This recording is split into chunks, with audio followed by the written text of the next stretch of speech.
We're a month away from testing in Bahrain. The F1 news keeps on coming as this offseason has certainly kept us on our toes.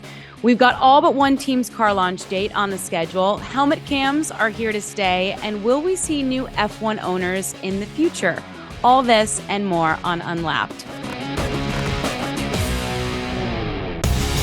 Should it get to a point where F1 is entertaining offers and is looking at, will they still have to get approval from the FIA? And then what will the FIA say about it? And what will the FIA's position be in it? And how much power will the FIA want to wield? When do you decide to tweet from your personal account and when do you decide to tweet from the FIA official account? On one occasion, we had the superimposed shadow of an eagle flying over turn one at COTA just midway through the race.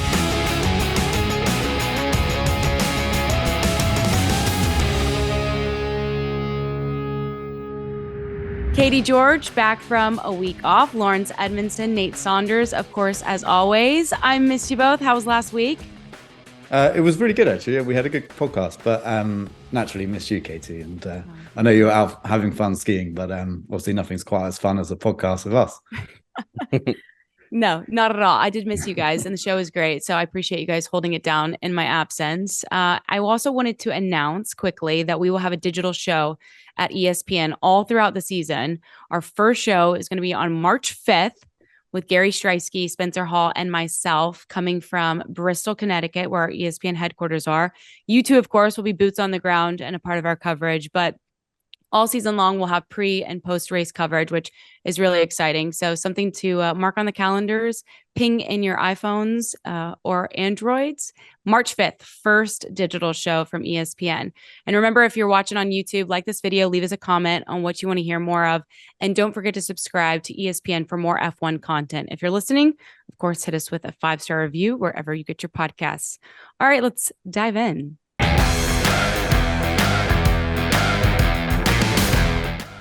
So some news that is pretty intriguing, and I think there's a lot to unpack here. Saudi Arabia's sovereign wealth fund considered an attempt, we hear, to add Formula One motor racing to its growing portfolio of sports. Not really surprising because Saudi Arabia has been investing heavily in sports for a while now. We all know that, it's in the Prem, bought Newcastle United FC. It's hosted major events in boxing, golf, and of course, F1. Laurence, what did you make of this news? Were you at all surprised to hear that this was a possibility? A little bit surprised, but like I said, it is in line with what Saudi Arabia has been doing in other sports. Perhaps the price tag was the most surprising bit, and also the bit that seems to be debated a little bit. $20 billion was the number quoted, including debts. That's significant. Liberty Media, who currently own Formula One, bought it for 4.4 billion, about 8 billion, including debts in 2017. So obviously the price of Formula One in that period seems to be escalating rapidly. And there's big questions about whether it's being overvalued, what that would mean for the sport if somebody did come in and try and buy it at 20 million and then try and make that investment work for them, and what it would mean for existing contracts, how much they'd have to go up. Races on the calendar. I mean, the amount of times we've talked on this podcast about races we don't want to lose from Formula One, but they're being priced out of the market for races. That would be significant as well. So it's a big deal. And you look at where F1 is now, and I think it really does indicate just the success that Liberty's had with it, the amount of value they've been able to add to it. And there was a lot of low-hanging fruit. We know under Bernie Ecclestone's rule, there was very little in the way of kind of social media usage, and there was no drive to survive. And we know how important those two things have been to growing the popularity of the sport in the United States, but all around the world, really. So it's no surprise, really, that companies, or in this case, countries, are looking at Formula One and thinking potentially there's an investment there that can work for it. But 20 billion is significant. I was looking up F1's annual revenues, and the most reliable recent figures from 2021, and that was 2.1 billion. So you're looking at kind of 10 times the annual revenue. Sure. And I'm not into investing, unfortunately. I don't trust myself putting any small amount of money into investments, let alone large amounts. But that seems like a lot, 10 times the annual revenue. And the profit from that year was 93 million, I think. So that's, there's a lot, they would have to make a lot of changes, you feel, to regain that over time. But we'll have to wait and see. I mean, Saudi Arabia clearly interested in investing in different sports, and whether they'll go to F1, who knows? But of course, F1 has to agree to it. And the report suggested that there was no interest from Formula One to sell. So this story we're finding out about it about 12 months afterwards. And in fact, it seems like it was never really a major story to start with, because F1 never entertained the idea in the first place. Yeah, it's wild, isn't it, that amount? But I'm not that surprised that so much money has been thrown out there. This seems to be, if you look at just generally in sports now, the way power has kind of shifted from, it used to be like, if we look in soccer, for example, it used to be Barcelona, Real Madrid, and a couple of Premier League clubs really had all the money. They were the teams that kind of dictated where the transfer market goes. That's now gone to kind of Qatar and now to Saudi. The deal for Cristiano Ronaldo just after the World Cup was insane. The money that he's being paid there, to drop down in terms of standard of league is basically the end of his kind of mainstream kind of career. So the power of that money is crazy. It's obviously completely changed the face of golf in the last year. WWE currently, I think it's about $6 billion that deal looks like it might be going to the Saudis for as well. So I think this is just kind of where we're at with sports now, sadly. Like whether or not Formula One are entertaining this right now, I think it's clear that Saudi, countries in the Middle East have looked at sports and looked at big events that we have, across the world, and have said, if we can bring those here, they have the money, and money often makes it a lot easier to put events on, to get people on board with what you want to do. I mean, some of I forget exact numbers, but and I'm not a huge golf fan, but some of the lower players down in the golfing kind of hierarchy said that they were being paid what their career would have been worth 10, 15, 20 times over just to go play in live golf. Not even to win, just to not play. Even, yeah, exactly. And like, it's easy to sit, behind a desk and say, oh, well, they shouldn't do it. But if anybody was offered that kind of money, whether you're a person, whether you're a business, you immediately look at it and you say, that's it's a life-changing, business-changing, whatever, future-changing amount of money. So I think that, hopefully Formula One, was serious about, those reports said F1 didn't really entertain the offer, but it must have turned some heads. Anything that much money must turn some heads eventually. And like Laurence said, Liberty have added to the value of Formula One, and I think that they probably were at some points looking and thinking, well, we could probably sell this for quite a bit more than we bought it for. You never know, 5-6 years down the line, is that value going to tail off? Is it going to stabilize? Is it going to, you never know, it could even ease off at some point. This generation right now are obviously super popular, but what happens 5-10 years from now? So I'm sure that there'll be, thoughts and stuff like that on what you actually do with this. But I'm fascinated to know what the teams think about this as well, just after we've been talking about, they won't let Andretti in because they want to keep the prize fund as it is. You imagine this amount of money coming into the sport. The Andretti thing shows how important money is in terms of guiding key decisions. So yeah, it's definitely one we're going to have to keep an eye on, because I think as well, there's a reason this report would have come out now. Usually these things are either leaked or they, maybe there's a formal bid being prepared, who knows. But it's crazy money. I mean, when I first saw it, I assumed there'd been a typo in the headline. I thought it must be someone's added a zero on there when they didn't need one. But yeah, it's wild. So I think this is kind of, sadly, I think in 5-10 years, I think most sports are going to have gone down this route. Sure. Well, let me ask you this, Laurence, back in 2017, when Liberty Media Corp made the deal, what did you think then of the valuation? It seemed about right. So I believe CVC, the previous owners, bought it for, I'm just double checking my notes. Yeah, $2 billion in 2006. So, it had gone up, but it hadn't gone up dramatically. And I think when Liberty bought it, I think a few people felt that they were paying a lot, but they really realized the potential in it. And that's the key, is that, can you find ways to make that money back? Can you find ways to increase revenue? Now, Liberty's been a bit unfortunate that within their relatively short ownership of the sport, there was the COVID pandemic, which really hit revenues hard. I think they made a loss in 2020. So it made sense that eventually it sold, and I think it was the right thing for the sport at the time.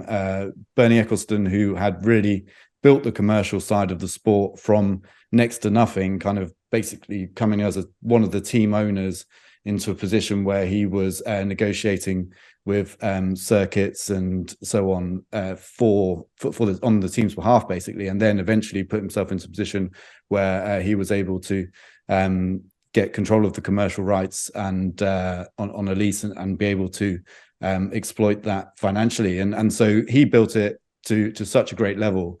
But there were clear areas where Eccleston hadn't really explored or just didn't feel there was value in. But Liberty saw the value in those. And of course, that's similar things to what I mentioned in the last answer, the social media elements and Drive to Survive and so on. So Liberty have, they made it work for themselves. So I think, the price at the time, whenever a company gets bought for billions, you're always wondering, well, is that the right thing to do? But I think Liberty have shown with the way that they developed the sport and kind of managed to get return off it, increasing revenues. I imagine this 2022's revenue is going to be even higher, and 2023 onwards. So, I feel like they paid a lot, but they're starting to get the money back. Now the question is whether somebody then goes above that, like Saudi Arabia, but clearly. Liberty believe there's still a huge amount of work they want to do with the sport, a huge amount of profit they want to take from the sport. Otherwise, they would have turned around and perhaps entertained or at least got into negotiations with Saudi Arabia about selling F1. We'll talk about a return on your investment, right? I mean, just the difference in the valuation possibly from 2017 to now, you could understand why this idea never even got off the ground because they weren't in a position to even consider selling. I would imagine, Nate, that Saudi Arabia would consider making another offer in the future. Maybe that's the near future, maybe it's down the road. But if they were and the ownership changes, like what would you think of a Saudi Arabian buyout? Would it change the way things are done, the way that we view the sport? Yeah, I think it's a really good question because I think ultimately that's what has to underpin this. I don't think this is the last we'll hear of this story. I mean, you just got to look at the other examples we have. I mean, the World Cup, I know it wasn't Saudi, but it was Qatar, and it had similar issues to what you might expect from, Saudi ownership of something. Unbelievable in terms of the infrastructure that was built there at the World Cup. As an event, obviously, I mean, there was a graph going around, wasn't there, that it showed the money that was spent at World Cups before and then in Qatar and just how much more money it was. Exactly the same with Saudi. I think the issue is, you get into the kind of the murkier depths of some of the politics behind Saudi and whether drivers, right now Saudi doesn't own Formula One, but yet we've had, we spoke about it on a pod a couple of weeks ago about and we're not exactly sure what it looks like yet, but this clampdown on political speech and stuff like that. And one of the targets, for some of the protests that Lewis and Seb made in previous years was Saudi, for a number of issues. So you start to worry about things like that. I think a lot of the time it comes back to this classic issue of sports washing, doesn't it? And that's the phrase that gets thrown around. And I think that Saudi, if you look at the other examples in other sports, they're very, very good.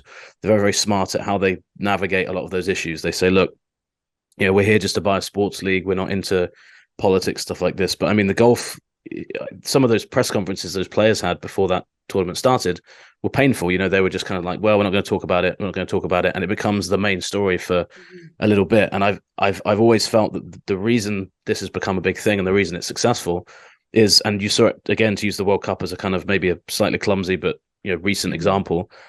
I think a lot of the Middle Eastern countries that, are getting these events or getting these sports will almost ride out the bad publicity for a year, 2 years, and then just get onto the business of running it. So in terms of Formula One, what it would mean, I think that would be the main concern, or one of the big concerns is, what does it mean from a political, social standpoint? Obviously there's, We Race is one, F1's trying to push inclusivity, diversity, stuff like that. But I think on a wider scale as well, I think Laurence alluded to it, what does the schedule look like in future? Are Saudi going to really turn around and say, Monaco, you can keep having the kind of sweetheart deal that you have currently? Are they going to look at, races like Silverstone, stuff like that, and say, well, actually, we can get way more money, a return on that investment that we've made from other places? So the sport, I think, would start to look drastically different to what it looks like now. You then include sponsors. You include probably, I would imagine, you'd have at least one or two pay drivers from the region. And that's not to say you're not going to find good drivers from Saudi Arabia, But right now, there's no obvious candidates who would jump to F1.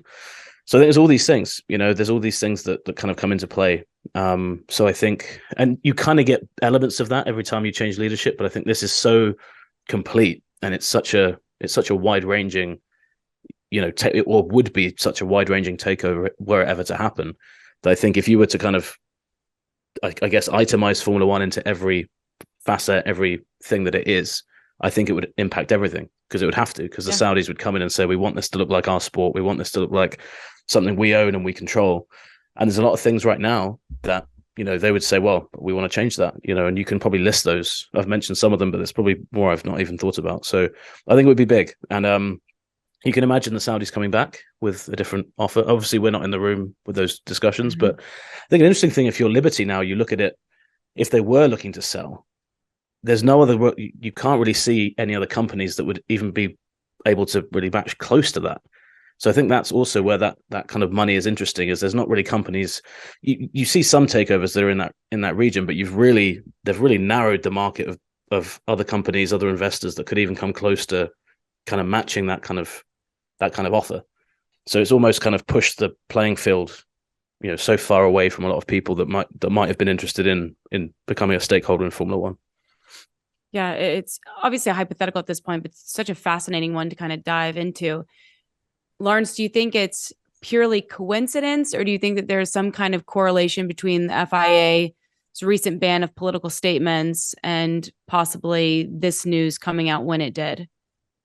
I think it's really a coincidence, and actually the FIA's stance on it, based on Mohammed bin Sulayem, the FIA president's tweets shortly after the news came out in the last couple of days, is that he's kind of warned against these inflated price tags, and he says any potential buyer is advised to apply common sense, consider the greater good of the sport, and come with a clear, sustainable plan, not just a lot of money. Now, I don't think this is necessarily a political statement by Mohammed bin Sulayem. It's more just saying, look, we can't get carried away with how much this sport's worth. And I think a lot of the concerns, as he lays out, the future impact on promoters in terms of increased hosting fees and other commercial costs, and any adverse impact. So again, it's really just whether whoever comes in and pays 20 billion, what are they going to do to try and recoup that cost, and how they do it. So I honestly don't think that the restrictions, we shouldn't really call it a ban, because potentially drivers can still protest if they get sign off from the FIA. I don't think that is necessarily related, although of course the FIA were probably aware of this bid, or may have got wind of it because it happened last year. But I think an interesting thing in all of this is the FIA's role in the ownership of Formula One. Where it stands, what rights it has, and its relevance going forward in Formula One, because we discussed that, we've alluded to it on a number of occasions, because there seems to be increasingly battlegrounds being drawn between the FIA and Formula One. The most obvious recent one was the Andretti entry, which the FIA seems to be very much behind, and Formula One is a little bit more lukewarm on, and whether Andretti Cadillac will come in 2026.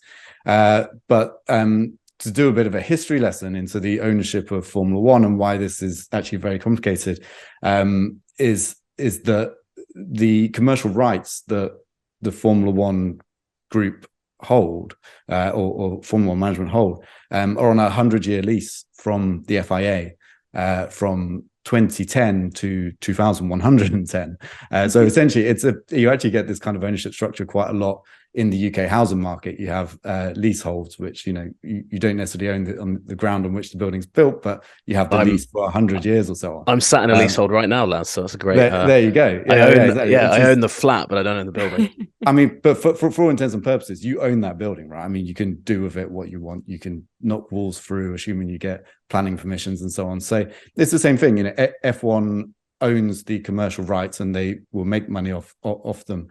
But there is this kind of contract in place, this lease in place, and this was a hugely controversial deal. It remains to be a hugely controversial deal because it was sold by the previous FIA president Max Mosley to Bernie Ecclestone for somewhere between $300 and $360 million at the time. Now that's for 100 years of exploitation of the commercial rights. So clearly, Formula One's made its money back already on the money that it paid the FIA, plus more and more and more. And now we're talking about it being sold, but for 20 billion. So, when we talk about why is the FIA still relevant, well, technically, due to this lease, they still actually own Formula One and the commercial rights. But one of the reasons that lease existed in the first place was the European government essentially decided that they wanted to split for monopoly reasons the commercial rights and the running of the sporting side, and so that's where Mosley and Eccleston came to this agreement, and it was moved on. So yes, it's very complicated. The other thing is whether the FIA would have any say over who buys Formula One and for how much. They had to approve the Liberty Media buyout in 2017, and it's interesting that Mohammed Ben Sulayem would be so vocal at this stage. I mean, like I said, we don't think F1 is about to be sold. F1 declined the offer, it seems, or didn't get into talks with Saudi Arabia. But should it get to a point where F1 is entertaining offers and is looking at, will they still have to get approval from the FIA? And then what will the FIA say about it? And what will the FIA's position be in it? And how much power will the FIA want to wield to, make sure its own position within Formula One is certain going forward? So it does become very political, but I think, some of the smaller things and some of the things which get a lot of traction are not necessarily the main drivers. That there's a lot going on underneath, and it will be interesting to see how it plays out and try and stay on top of it. And I just this afternoon was looking back at some of the history of it to kind of refresh my memory of how Formula One and Bernie Eccleston ended up with such an amazing deal on this 100-year lease of commercial rights. But it's interesting stuff. Take me down that path though, because I think at face value you would assume, okay, Liberty just has to agree to sell, and then just we'll make all this money and be gone. But a couple entities have to approve of this, right? They all have to be on the same page to make this happen. Yeah. So my understanding is the FIA do. I found a Liberty Media investment prospectus that talked about the 100-year lease and that that it was necessary for the FIA to sign it off. But it said there were exceptions, but it doesn't detail what the exceptions are. And I haven't seen the 100-year lease, so I couldn't tell you exactly. But maybe there is a way around it. And I think a lot of it will depend on lawyers getting in a room and deciding. But it would be very unusual for the FIA to stand in the way. F1 shares in F1 have changed hands a number of occasions since basically the late 90s through to Liberty's buyout of the controlling shares in 2017. Lots of different owners have come in and out, and the FIA have never blocked any of them as far as I'm aware. I wasn't working directly in the sport in the early 2000s, and so I don't know exactly, but I'm pretty sure that they've never blocked something like that. And a lot of the time it was Bernie Eccleston working to basically ensure that there was investment in the sport, but also ensure that he retained control. And then for a long period of that time, his good buddy Max Mosley, the head of the FIA, kind of working with him and making sure that they both had a backbone of power that they could make sure they could still make the decisions. But of course, that all changed in 2017 for Bernie when he was kicked out by Liberty Media. So it's a different world now, and I think there's a lot more regulation as well on these kind of deals than perhaps there was in the past. If you're the FIA president, when do you decide to tweet from your personal account, and when do you decide to tweet from the FIA official account? Well, that's a very good question. And in fact, the question of whether Mohammed Ben Sulayem should be talking about this at all has also been raised by Formula One in a letter from their lawyers to the FIA. That's how serious the situation has got, to bring it completely up to date.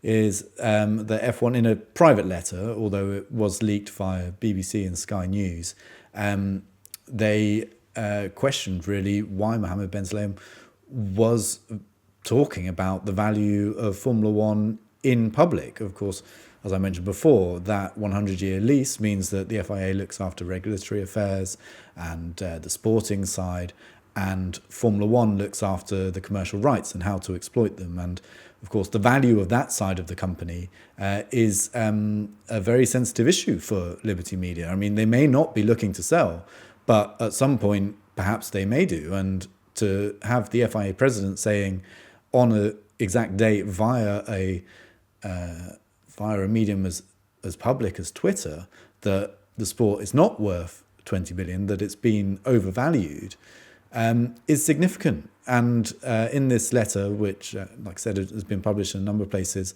the F1 lawyers said that the FIA president had overstepped the bounds of both the FIA's remit and its contractual rights. It does seem like Mohammed Ben Sulayem picked a questionable one here. Of course, he says that he's acting in the interests of the sport. As custodians, the FIA have an interest in doing so.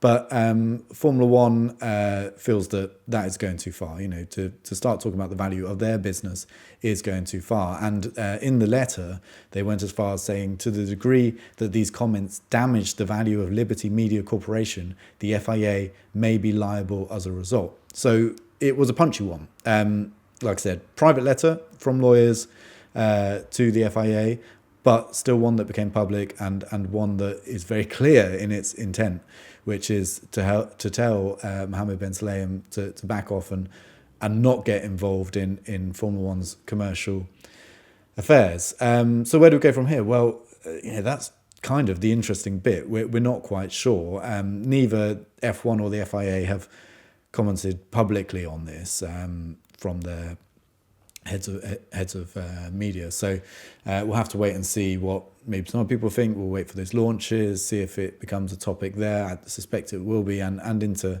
testing and the racing. Of course, when the racing gets underway, we all like to talk about that. But this is going to be a theme throughout 2023 and perhaps beyond. This battleground, this constant warring between F1 and the FIA, and where it ends, and also where it leaves the sport, and also what are the reasons. And I suspect underneath all of it, it's mainly financial. So yeah, it's something that we'll keep an eye on, and I'm sure we will discuss many times again on this podcast. It's kind of fascinating, isn't it, when you peel back some of the layers of this? I think it goes back to what we were talking about with Andretti, what we've talked about kind of increasingly over the past 12 months, definitely. Obviously, since Ben Sulayem came in at the start of last year, he kind of came in at probably the worst time you could come in as an FIA president, right after Abu Dhabi 21. But yeah, we've had there's this simmering kind of tension beneath the surface, and I've always felt that we've talked about it before, that it does feel like the FIA president is more and more kind of loggerheads with Stefano Domenicali. There was that crazy exchange he had with Horner on stage at the awards giving ceremony, and it all feels a bit like I don't want to say ego involved, but there's definitely a desire there must be a desire for him to kind of stamp his authority on motorsport. I think if Laurence has mentioned one of the names, but if you look at the two people that preceded Mohammed Ben Sulayem, you had Max Mosley, who, in terms of motorsport was, as heavyweight as they come. He and Bernie were such a great pairing together in terms of what they were able to achieve together. Then you have Jean Todt, who was a juggernaut in his own right, who had achieved so much in Formula One, was revered for what he had done in Formula One. And you've got Ben Sulayem's come in. I've always felt that there's been, I don't want to say people have looked down on him because he's head of the governing body, but I don't think his reputation carries the same weight as a Todt, as a Mosley. And I don't know, maybe it plays into that. Maybe it's a desire for him to, I don't want to say he wants to stand alone from the governing body because he's in charge of it, but I think it's just a way of reinforcing that he's the guy in charge of that governing body. Because I thought that was strange. Usually you'd put that out in an official press release. You'd put that out and say, this is the official statement. Here's what the president says. So very strange. And it'd be fascinating. I mean, annoyingly, we won't get to talk to any of the team bosses for a couple of weeks. We'll obviously be talking to Christian Horner and then to Toto Wolff the following week when launch week starts. And I'm sure those two guys will have a really fascinating opinion on that. But Horner was the guy on stage with him at that ceremony. I think there is a feeling that there's kind of I don't want to say there's a peculiar way of handling things, but he definitely goes about things in a very different way to what Formula One is used to. And it has rubbed some people the wrong way. So it'll be interesting to see how that tweet and how that reaction is perceived within F1. Maybe not the contents of it, but maybe the way he went about actually putting it out there, because it, what he said actually made a lot of sense. But like you said, Katie, he kind of, tweeting it from your own account. It just, in this day and age, it just doesn't look. Looks off. I don't know. Yeah, it doesn't look proper, does it? For want of a better phrase. So I did notice that. I thought it was strange. And who knows? Maybe the story coming out and maybe his response is all part of this this deeper issue that we see, where there's some things going on behind the scenes where, exactly, I mean, what Laurence was saying there, half of that stuff I was kind of having to remind myself. There's a great documentary on, well, there's two actually out. There's one on Max Mosley and there's one that's just come out on Bernie Ecclestone, which details a lot of this stuff. And it is amazing just how detailed it is. But yeah, the great thing that F1 and the FIA used to have was that those two guys got along. They weren't always on the same page, but they knew how to work with each other. And I think that's been lost with Ben Sulayem coming in. And I think that you're starting to see those cracks more and more, whether it's Andretti, whether it's some of the things around sprint racing, etc. So yeah, like I said, interesting to see how all of this has been received. We'll close the book on this for now. We might revisit it depending on what happens in the future, but I want to talk a little tech. Something that's been in the works for a while now is helmet cams, and apparently they are here to stay. After specific trials that we saw throughout last season, the FIA believes that the new tech adds value during broadcasts, and fans and viewers, seem to agree. So the use of helmet cams in 2023 and beyond was proposed, and apparently it was unanimously approved to update the 2023 technical regulation. So we will see this as we get going this season. Thoughts on how it seems kind of like a no-brainer to me, Laurence, but what do you make of the helmet cams? You a fan? Yeah, I think it's one of the coolest things we've seen in terms of a development in the final product of Formula One that comes onto your screen at home. I think it's one of the coolest things we've seen in ages, perhaps as far back as, the original onboard cameras or some of the changes in views we got from onboard cameras. So it really does give you a different perspective for a number of reasons. One, just because you're that little bit lower in the cockpit, the viewpoint out. And so it's that little bit closer to what a driver has. For years, we've got used to what we call the T-cams, which are the cameras on top of the roll hoop on the top of the car. And you get this kind of view over the front wheels and you see a lot more. But what you always had to remember is that the driver is sat lower than that. And really, they can't see beyond the tops of their two front wheels. And so, yeah, to get an idea of what that's like. And then also sometimes the violence of the movement within the car. And I'm not talking about an accident. I'm just talking in G-forces in corners. But then also last year, one thing that we talked about an awful lot was the porpoising of the cars, the bouncing of the cars up and down due to basically aerodynamic sensitivities, and how much you could see that through the helmet cam. Now, the human eyeball was incredible in that it is actually able to adjust for a huge amount of vibrations and weird movements, and your vision stays fairly steady. But the helmet cam technology is kind of moving on as well. So you get an idea of the vibrations and everything, but all those movements you see, even if the driver's eyeballs are able to compensate for some of it, is all in the kind of violence, the sheer forces going through the cars. Yeah, how jarring it is to be a Formula One driver. So I think it's fantastic. And we kind of got really used to seeing it being used in footage last year. We got some glimpses of it, I think, a couple of years ago, and slowly they've been rolling it out. So now to make sure that it's on all drivers' helmets going into the new year is fantastic, because it means every incident, every overtaking maneuver, all of it will be captured. And while you might not see it live through that, they're more likely to use it as a replay. That's such a cool perspective, I think. Yeah, and I think it's really important as well for taking the fan into moments where, for example, when it rains, those T-cams, often it doesn't quite show you just how little visibility there is in the car because of the placement of that. It's actually, a lot of the water being dispersed is being dispersed in a very different way around that camera than it is around the driver. So I think that things like that are super. I mean, I absolutely loved it. Same. I think most people who saw that thought it was incredible. And Laurence is right. So if you see the old 80s footage of Senna and Prost, the cameras are bouncing around, and I mean, it's kind of helped by their, sometimes they're manually changing gears as well in the car. But that bouncing, I mean, some of those onboards in in the Senna documentary are just unbelievable. You know, he's going around Monaco and it's the camera's bouncing around. It's fine. It just adds something visceral to the experience when you're watching it now. And it's, you know, the cameras are fantastic, but it doesn't quite give you that same thrill watching it. So I think that's what the helmet camera does. And I think as well, it just goes to show you how limited that visibility is in the cockpit. You know, you see a lot of this now. I always go back to Lewis v Max at Silverstone. The amount of people I saw on Reddit and Twitter and TikTok and everything after that, kind of almost like it was like the Zapruder film from, you know, the Kennedy assassination, like frame by frame, looking at it like, you know, Verstappen moves a slight bit here and here. But you see it through someone's T-cam, that's one thing. You see it through their visor cam.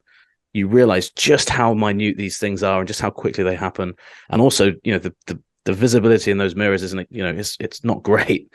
So it just hammers home again just how amazing it is that Formula One drivers do what they do. And yeah, I mean, last year, I forget the first one we saw last year, but there was one where we were all in the media center and there was sort of people who've been covering it for 20, 30 years who were like, wow, like this is so cool. So I think it has that ability to get people even who have been watching it for decades kind of out of their seats and think this is amazing. So from a visual perspective, that's always great. Yeah, I think for a long time there was a desire to get some kind of helmet cam in there, because in the 90s, lots of cameras started to sprout on the cars in different places. There's one by the front wing and rearward looking ones and things like that. And I think the technology all got a lot more reliable, so they could run it into live transmission. And the Senna documentary is a really good example of some incredible footage. But it wasn't always used in the live stuff. And in fact, I think the makers of the Senna documentary were amazed when they went to Biggin Hill, which is where all the previous reels of film or digitalized video from all those previous years is kept. And they were allowed to go through it all, and they just found this amazing stuff, which is why I think, you know, that documentary is still spectacular, even for someone who watched all of those races, you know, because you do get to see something very special. One thing which I really loved, and it wasn't actually to do with the onboard racing, but was for a very brief period, they broadcast the drivers' briefings, or at least little snippets from it. And it was when it was pre-Michael Matthews, it was when Charlie Whiting was still the race director, and just seeing above all, I think Charlie's relationship with the drivers and the level of respect they had with him, and also the jokes that they would occasionally have. So I can't remember exactly when it was, but it must have been, I'm guessing, around maybe 2016, 17-ish. They had these little kind of like snippets of just drivers joking with each other or laughing at each other or asking ridiculous questions to Charlie. And F1 used to put it up on their social media, and a lot of it still floats around now on social media. There's a gif of Perez, isn't there, that still comes up from that, where exactly I forget what happened. Yeah, I think he and Grosjean had an incident, and Grosjean basically just rats him out at this driver's briefing. He puts his hand up and says, we're going to talk about what Perez did, and it shows Perez, and he's just like, you know, just like a kid that's just been told off at school. So that was great. And it's a shame they got rid of that, really. But imagine if we'd had that in 2021, just some of the, you know, some of the stuff. Yeah. What people want. Yeah, that's interesting. Well, and also, it sounds like we're trying to sell the Senna movie to people listening, but in that movie, you have incredible stuff in the drivers' briefings where Senna is going at it with the FIA president then, and you know he's got Prost there, and it's got you can see all the, like which drivers are kind of on his side and which aren't. So I think stuff like that. I think that's what Netflix has shown. There's a real market for that kind of thing. It's probably the only thing now that isn't public now in Formula One. If you think about the amount we see, the amount we get access to. And I think there's an element of that, isn't there, that F1 and the teams have probably realized, you know, if you think about Saudi last year is probably a great example where they were having those meetings. Imagine if we'd seen what had been said in those, you know, how much kind of damage control F1 would have had to do. But yeah, I love those as well. I can't believe you guys forgot the most important invention in F1, and that's for the Skyglass customers. It's the red button. Come on. That's the greatest invention so far in Formula One. Yeah. That's true. Well, the Skyglass I thought was just such an obvious one. We didn't want to say it. Yeah, I've never used Skyglass, so I don't know if it's as good as the adverts make out. But what's next? What do you think will be the next technological advancement or addition to broadcast? What do you want to see? one they're already experimenting with, although I've yet to be convinced by, but I think has huge potential, is drones. So, of course, most of the aerial footage of races is from a helicopter. And actually, when you're at the track, watching the helicopter in itself is sometimes more entertaining than watching the race, because it's banking low, it's coming up over trees, and tracing cars around the track. So that's great. But the potential for drones is very high. But at the moment, they've only really had them running on kind of bits of the infield for obvious reasons, because if they fall out of the sky and onto the track, you've got an issue. So they've never quite been able to get over the cars or as close to the cars as you would hope, and as you often see in promotional videos and kind of GoPro's own promotional videos. But the teams have done it occasionally. So they have what they call filming days, which is when they get all their filming to share with their sponsors and all of that kind of stuff, and all the photographs they need for the year. And they get a couple of those a year, and a few of those they've taken drones out and flown them over cars as they go around parts of the circuit, and it looks incredible. So if you can find, and this may never be possible, but if you can find a drone that's reliable enough to kind of fly just 2 or 3 meters above the cars as they go into the first corner, that would be sensational. But I don't know if we'll ever get there. I don't really know what the limitations are on drones. I'm sure some listeners will know much better than I do and why that's impossible. But I think that would be fantastic to see. You know, they say air traffic controllers have the most stressful jobs of anybody. And I don't know, do you call them drone flyers or do you call them drone drivers? Whatever the terminology is. I couldn't imagine the stress, because some of these people, I mean, you see these promotions, these commercials that are all done by drone footage. They're incredible. The nooks and crannies that they're flying. You've seen the stadiums that they showcase, new openings of, let's take you through this new stadium or new arena. The way that they can fly these things is unbelievable, but I couldn't imagine the stress if you were taxed with, hey, we're going to have you be our drone flyer driver for an F1 Grand Prix. That would be, I couldn't. Can you imagine one falls on the track and they're like, we have to red flag the race? No, and it's on you. Can you imagine that? And you're the guy. There's no coming back from that. So one thing they do seem to have gone away from a bit more. They used to be really hot on these. I used to love them. Was the little cameras that would sit inside the corners, so you'd have cars going over them. You still see them occasionally. But there was an era when I think that Formula One was just obsessed with them. And every race, you'd have every lap, it'd be like, no, no, no, no, no. And they'd all be coming through the corners. And it would just be great because you'd see how fast they were going. And they don't seem to do that so much now. I'm not sure if there's a reason behind that. But I used to love those. So I don't know whether maybe they're just considered a bit too old school now. There's so many new innovations you can have. But I used to love those. Those used to look fantastic. They do still have them. They do. Maybe they're less spectacular now. That might be the other thing. Maybe I noticed them less. I think there's a slight reluctance because you have no idea what's going on. So somebody could be over to you, just see that's true. One red flash at a Ferrari and one silver flash at a Mercedes, and that's your lot. But I think they occasionally use them. But I know they definitely still exist because on one of the, I think it was a Thursday, so a media day for us at the French Grand Prix, and I was sat in the press room and we have all the TVs up there which show us the race, obviously, when the race is on. But at those times of the weekend, they're just showing stock camera footage. So sometimes you get a view down the pit straight or whatever. Anyway, but one got stuck on one of these curve cams, and you can see all these people doing what we call a track run, which is when you try and stay fit at a Formula One race and you run around the track a couple of times. And you see all these people panting in 30-degree heat in France trying to do it. So they definitely still exist, because I remember sending a picture of one to somebody who was doing a track run. And I saw them on it, but but not used so often. You're right, and I think this stuff really goes through trends, doesn't it? Real trends of one thing or another. And one thing which I really didn't like was when F1 was superimposing either messages, or on one occasion we had the superimposed shadow of an eagle flying over turn 1 at COTA just midway through the race. And I think it was kind of end of the Bernie era, and I think they were like, right, what can we do? We must do something new and innovative in TV. How can we do it? And to try and detract from the fact that some of the racing had got really quite dull. And so they started flying imaginary eagles over turn 1, which I don't really want to have returns for more. So. Speaking of COTA, there was one, it wasn't really an F1 innovation at COTA, but it was one that definitely should be brought in for just the humor. I don't know if you watched this race, Katie, or if you can remember it, but there was, I think it was 17 or 18. It was one of the first ones I did at COTA as a journalist. and you could hear somebody on the mic going "meow, meow, meow" like that, and he'd found a mic somewhere, and he was doing the car sounds. And to his credit, David Croft, when he's doing the world feed, says, "Oh, there's somebody, has found." He's kind of laughing it off a little bit, but it was fantastic. And then he'd filmed himself doing it as well. I always thought that was great because who was it? Just a random. I think worker? it was a random. I think maybe he was working at the circuit or something. But I don't think the race was the most exciting one either. Or maybe it was at a lull in the race or something like that. But that one always sticks out. Maybe you couldn't do that every week. Get annoying very quickly. But for maybe a dull race, maybe you put someone next to a microphone and say, "Do your best car impression." From when he started the sounds to when he was found, how long transpired? Oh, a few days.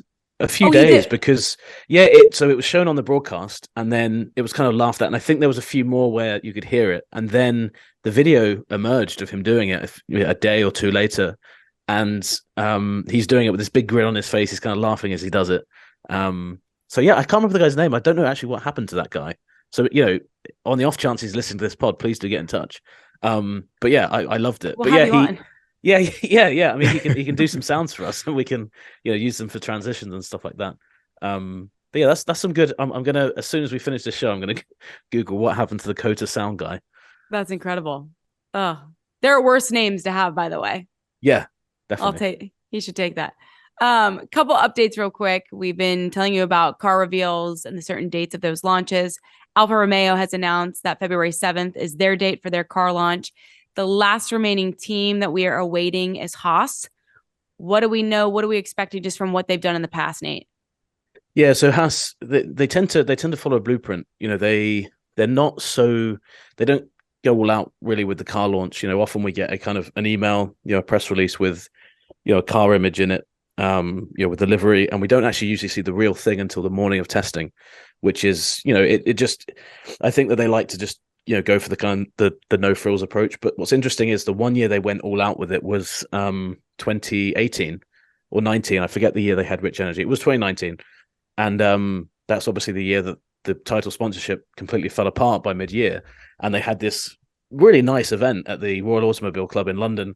We all got dressed up. They had the new livery. It looked like the old Lotus car. And so I think that experience, if Haas were ever going to lean back towards doing launches, I think the memory of that event has kind of maybe made them think twice about it. Because obviously this year they've got a new title sponsor to replace Uralkali from a few years ago in MoneyGram. So we haven't heard of an official launch. They may well do something, but it's very out of character for them to do that. But I kind of like that. They're kind of the guys that they'll throw in a press release and say, "Here's the car." And I think they were the first team to show us a 22 car, if I remember rightly. They just kind of dropped an email and said, "Here's what it looks like."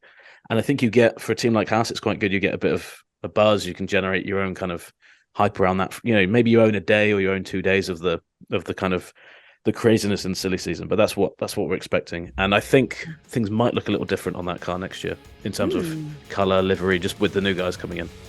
Good tease. Maybe we'll have more information next week. As always, I appreciate you both. Thank you so much for your analysis. That's it for us on Unlapped. Remember, if you're watching on YouTube, like our video, leave us a comment, and subscribe to ESPN for more F1 content. And if you're listening, hit us with a 5-star review wherever you get your podcasts. Nate, Laurence, thanks so much. Cheers.